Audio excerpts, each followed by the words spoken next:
Today is going to be a winner as the Vodacom SA CEO and Managing Executive Brand Marketing and Communications Africa talk openly about their relationship. Halala, the good and the bad. Our fantastic facilitator will ensure that we get the best insights and extract as much as we can out of them. So please, I want to welcome to the stage, first up, ladies and gentlemen, Vodacom SA CEO, Sitho Mdlalose. Sitho, an established business leader, qualified chartered accountant, and a Harvard Business School senior executive program graduate. Do you tell people that off? Is that what you lead with? It is. But it doesn't make a difference. People still see you the same. So I dropped that a while ago. No, they don't. You see, I can just tell, but I just like the tone of your voice. I'm like, yeah, you're that guy. You actually say Harvard with a hard R. Harvard, yes. Just so you know. All right, keeping it moving, ladies and gentlemen. Thank you very much, sir. Very proud to have you. You can decide wherever. Are there any chairs that are special? You know what? You're wearing that amazing blue suit. I'd say sit on the yellow, just for contrast purposes. Let's hope that whoever's coming next is wearing something light so they can sit on there. So thank you very much. Okay, moving on, ladies and gentlemen. Our second speaker coming up to the stage right now. No stranger to us here, but please welcome to the stage Andisa Ntsubane. Andisa, a chartered marketer and also a member of the Global Sustainability Council of the International Advertising Association. Oh my gosh. Served as an independent non-executive director at Cricket South Africa. How's that? How are you, sir? Very good, and you? Very well, thank you, man. Good. Can't complain. That is an interesting color shoe that you've got on there. Tony Red. It's on brand. On brand, Fundon? Vodacom. Oh, for Vodacom. Look at this man. Nice. Well played. Even the shirt that you're wearing on screen, you went all out, no? I love it. All right, and then we move on to our facilitator, ladies and gentlemen, a highly respected marketer with over 30 years experience in B2C and B2B marketing. Sharon Keith is here, and she's held marketing leadership roles at Unilever, the Coca-Cola Company, Brand House, Standard Bank CIB, and is currently marketing director for Heineken South Africa. Hey, Sharon, you are rich, Mos. Hey, welcome to the stage, Sharon.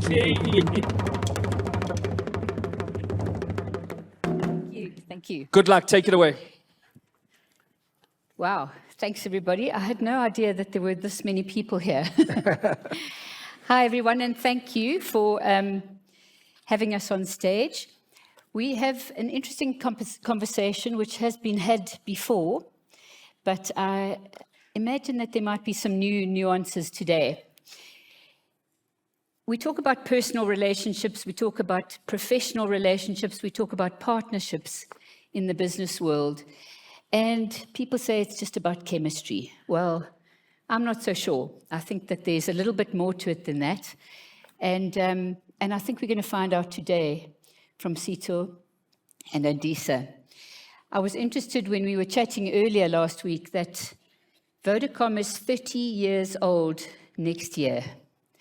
So there are people in this room who have no idea what it's like not to have a cell phone. And I think given that 30 years of success, that would imply some pretty good working relationships, but we're going to see.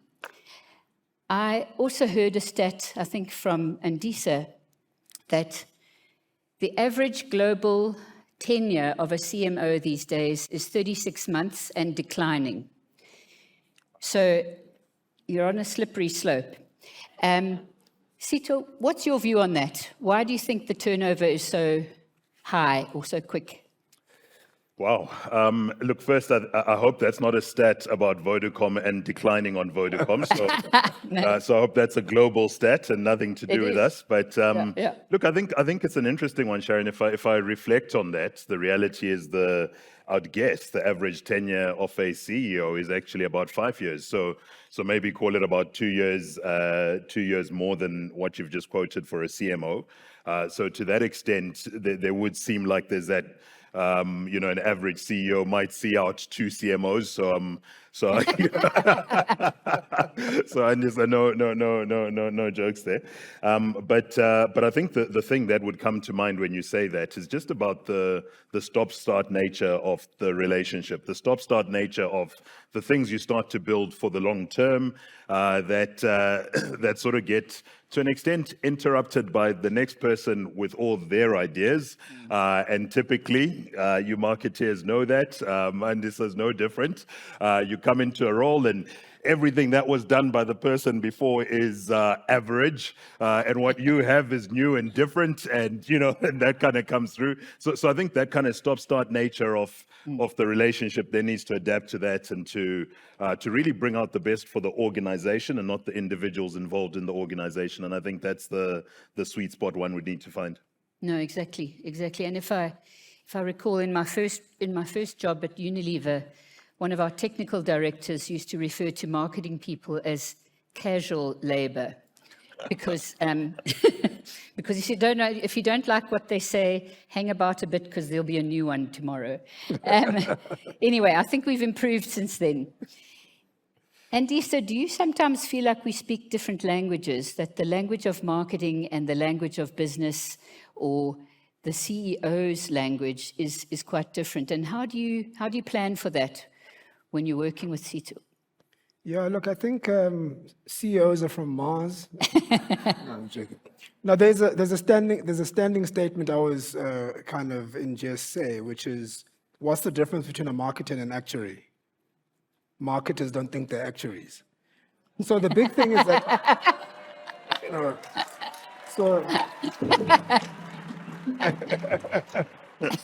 so the big thing here is everybody's a marketer. Exactly. And that's always the problem, and everyone's got a view. And I think it really is about making sure that you get alignment upfront and early. And I think in my first week at Vodacom, Sitho and I sat and started to talk about the expectations, which is important. And for me, one of the first things to get over the line is alignment on the role that marketing will play in the organization. If you cannot get over that line, do not pass begin, do not collect 200 Rand, go straight to jail, right? So alignment on the role that marketing will play, the key focus and key priorities, and just making sure that there's alignment between brand strategy and business strategy, because ultimately, that's what we're trying to do. And I think that the ultimate responsibility of us as leaders is to make sure that we leave brands and businesses with better equity than we found them. And I think we really got alignment on that. And then I think it is about building that trust and creating that relationship based on trust, and really starting to demonstrate those quick wins. And I think sometimes we don't help ourselves as marketers, because in the first instance, we don't speak the language of the business. And it is not easy, because I joined Vodacom a year ago. I'm still trying to figure out the acronyms. Oh, yeah. Everyone sounds clever. Everyone's using the acronyms. But I think we've got to learn the language of the business. And then I think we've got to find a way to consistently engage between the CEO and the CMO. And I certainly have found a rhythm with him. And I also have interesting ways of finding out, like, when I can reach him, when I can call him, is he now in the car on his way home, making sure there's constant communication around that. And then I also know when not to communicate with him. So rugby. If you try to reach him during rugby. And that thundercloud is over the head. Big challenge. He's discovered the 7 a.m. slot, so I don't know. It's not probably not the greatest for him, but he's discovered 7 a.m. works. So yeah. For you, exactly, exactly, perfect. And that communication does need to be really regular. Otherwise, I think you can start drifting apart very quickly. One of the things in my experience that there's often tension around is the short term, in terms of getting to action, and the longer term in terms of the sustainability of the business, the sustainability of the brand, and sometimes you're sitting on different sides of that fence. How do you deal with that tension, and how do you resolve it?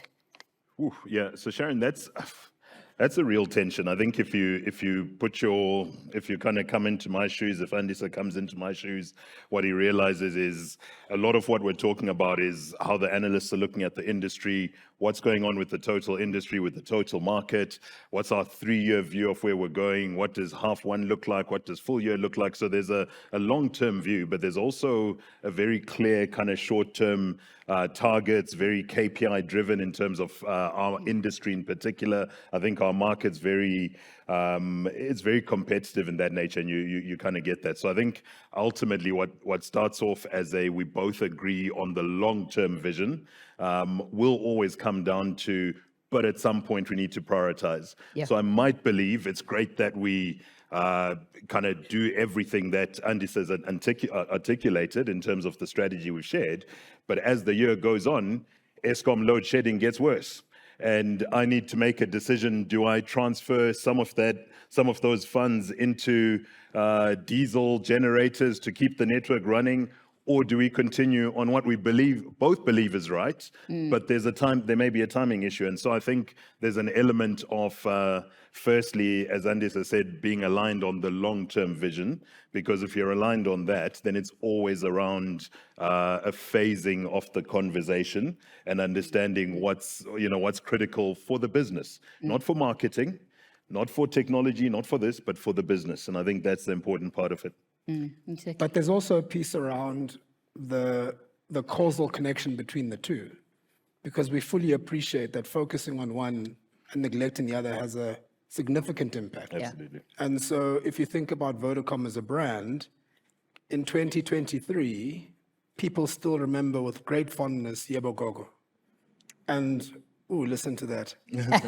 The heart, the emotion that we used to have in the brand is certainly remembered today. And it's quite fortuitous that we lost Prof. Amotoso about a month ago. And since then, we've kind of had quite a big focus on product and focus on price and driving sales. And you can almost see the connection between where we are and where we were. And it really is about finding that balance so we can really focus on bringing the heart and the emotion back into the brand and really bringing back that sense of hope and inspiration to the people of South Africa. I think at this particular moment in time, there isn't a lot of sense of optimism in the country. And I think brands have a significant role to play to create that sense of optimism and pride in the country, notwithstanding the challenges that we face. So it is about how we find that balance and really balancing short term, but also making sure that we are building equity over time. Exactly. And you touched on something a little earlier, Sitho, in that conversation around load shedding and trying to decide where to allocate resources. I find that sometimes the biggest source of tension is the budget and this like, what do you mean you need that much money? And what are we spending it on? And how do you assess, and what are the metrics that you bring in to make sure that we're not spending money on fluff or things that we are quite excited about but don't move the business?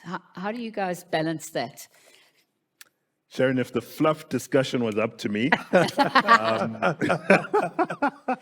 a lot would go into the fluff bucket, which Andisa wouldn't agree with. But look, I think again, at the risk of overplaying it, the idea of what you're trying to achieve, what's the objective and the outcome that you're really going for, and is what you're doing getting you to that outcome as a business. And I think the measuring return on investment, I think there's going to be all sorts of things we look at. We'll look like anyone else. We'll look at share of voice. We'll look at all the different KPIs that come through there. But ultimately, we'll look at our strategy and say, what is it that we want to communicate to our customers? And why do we want to do that? And what's the objective of that?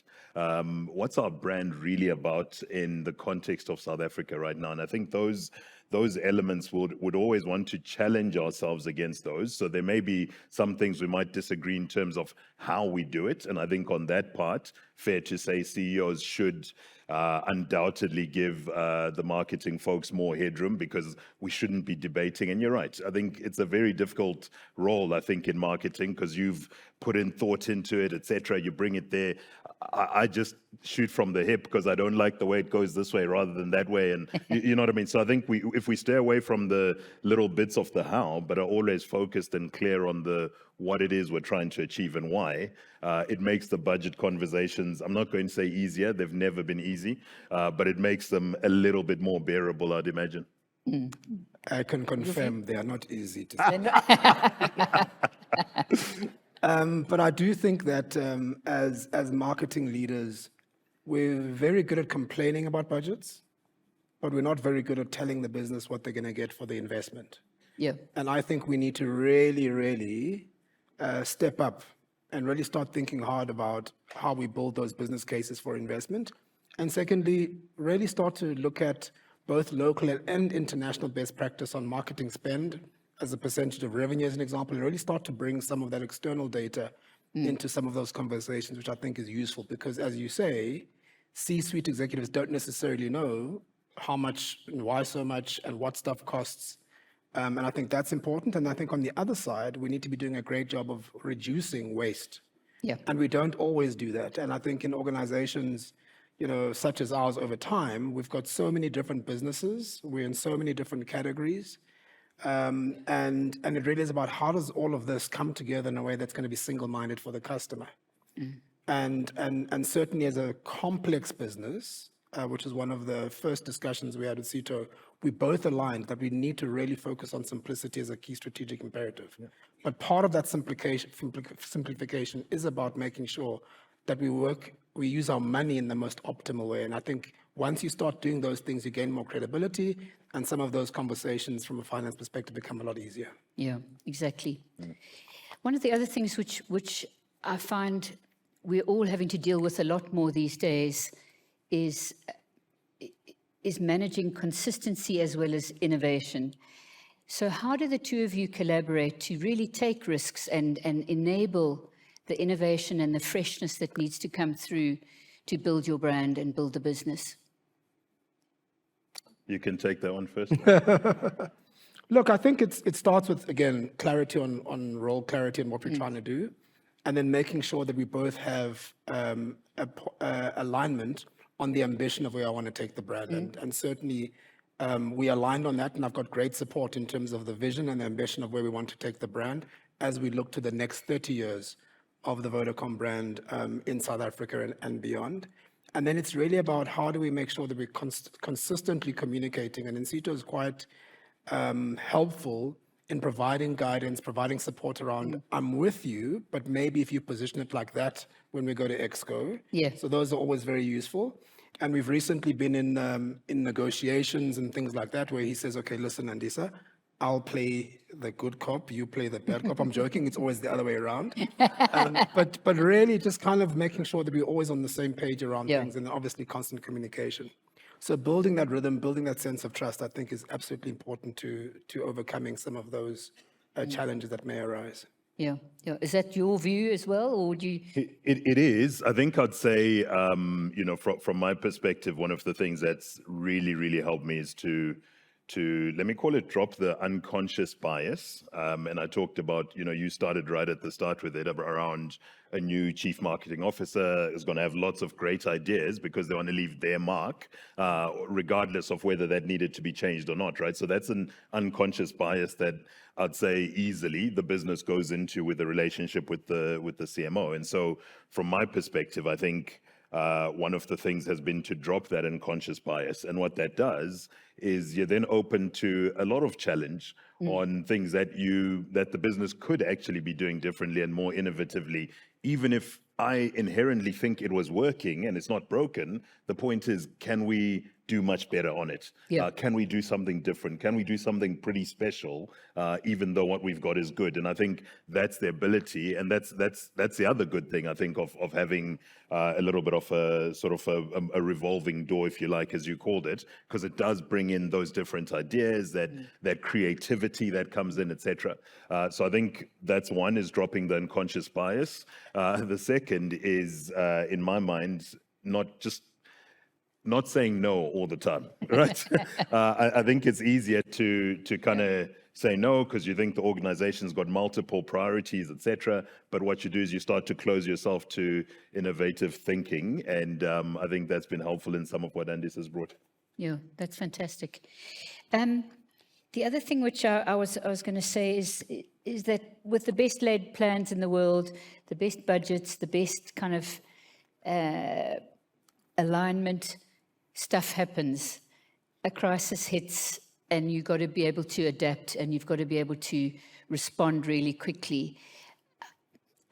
Do you have those kinds of scenario plans? Do you know what's going to happen when what you're going to do in the event of some kind of disaster? We go to stage 16, whatever. How do you deal with that? Because marketing, I think, can play a big role there too. I think so. Firstly, I think we've had some not disasters, but I think some things go differently to what we had planned, even within the context of a marketing perspective, etc. And I think it's that first thing of the constant communication and the constant conversations. And it's not about meetings, it's about the conversation. And I've found we typically get more out of the conversation we have with each other outside of the meeting on a specific objective, because I think then you're a lot more open in your planning and your thought process. And so the communication part has helped to kind of get us to that. I think in terms of the bigger crises, I think the key thing there is alignment across the business, right? Because again, it's there's a lot that marketing's got involved. There's a lot that, all the different areas on external communications and et cetera, and all those kind of things, and really making sure we're aligned on that, including internally with our teams and our staff. And I think the message externally and the message internally and how that all comes together is absolutely critical. And I think that's one of the areas that we often miss out when it comes to marketing. Yeah. Yeah, and I think from our side, I mean, we absolutely have to play the role of being the people that are so in tune with what's happening externally that we kind of bring that into the organization, help the organization capture a greater share of those opportunities externally. And then even in our planning, we're discussing planning for next year. But you've got to bring in scenarios of the elections. You've got to bring in scenarios of the big spend that will be happening next year, given all the political parties advertising. So you've always got to be clear that you're connected to the reality of what's happening in the external environment. And I think you just gain more credibility. Otherwise, you're just operating in a vacuum, trying to get marketing budgets to do fluffy stuff, which is what Exactly. you don't want. Sometimes the fluffy stuff works too. Let's be clear, he called it fluffy stuff, not me. No, I think it was me. Yeah, it was me. So I think we've hit the end of our time. Thank you both, gentlemen. And I can see that you've really put the time in to understand each other and to be able to work as an aligned partnership. So thank you for that. Thank you, boss. I told you they're a friendly bunch. Thanks. Thank you. Thank you. Is that your phone?